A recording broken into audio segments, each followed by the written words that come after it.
simbahan ng Baraswain o kilala din sa pangalang Our Lady of Mount Carmel Parish Church ay natayo noong panahon pa ng pananakop sa atin ng mga Kastila taong 1630 dito sa bayan ng Malolos, Bulacan.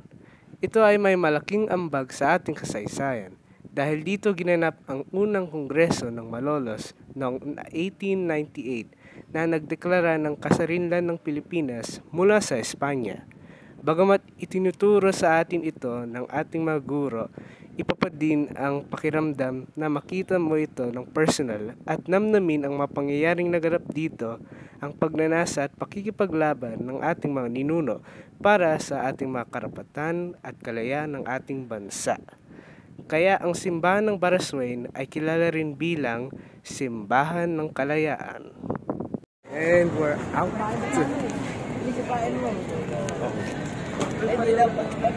So, honest reactions and overall thoughts.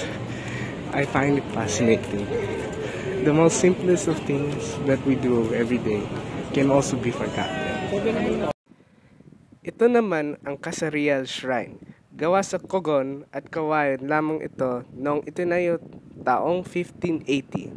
Nabago ng ilang beses at ng taong 1786, naging mortar at ladrilyo naman at nagkaroon ng balkonahe sa taong 1918. Ito ang nagsilbing gobernadorcillo noong panahon ng Kastila at tresoreria ng pamahalang Kastila sa panahon ng pananakop ng mga Amerikano.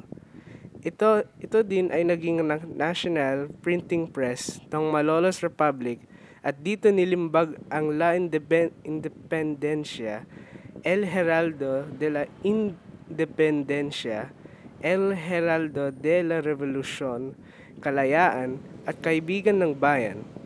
Magiging ang kinampanan ng Kasarial Shrine sa kaysayan natin, kaya mabuhay kasama natin sa bucket list.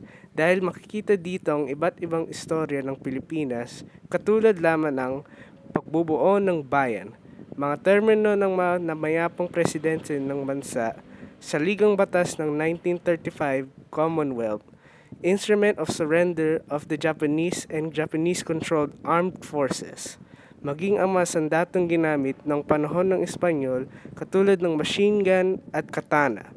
Ang pangangalaga ng isa sa mga permanenteng langhal ng Kasarial Shrine ay ang Brave Women of Malolos, isang tula na isinulat ni Dr. Rizal bilang pagkilala at parangal sa pagpapakita ng katapangan sa pagtayo ng isang paaralan laban sa pagtutol ng mga praile. Hi guys! So nakabalik na kami.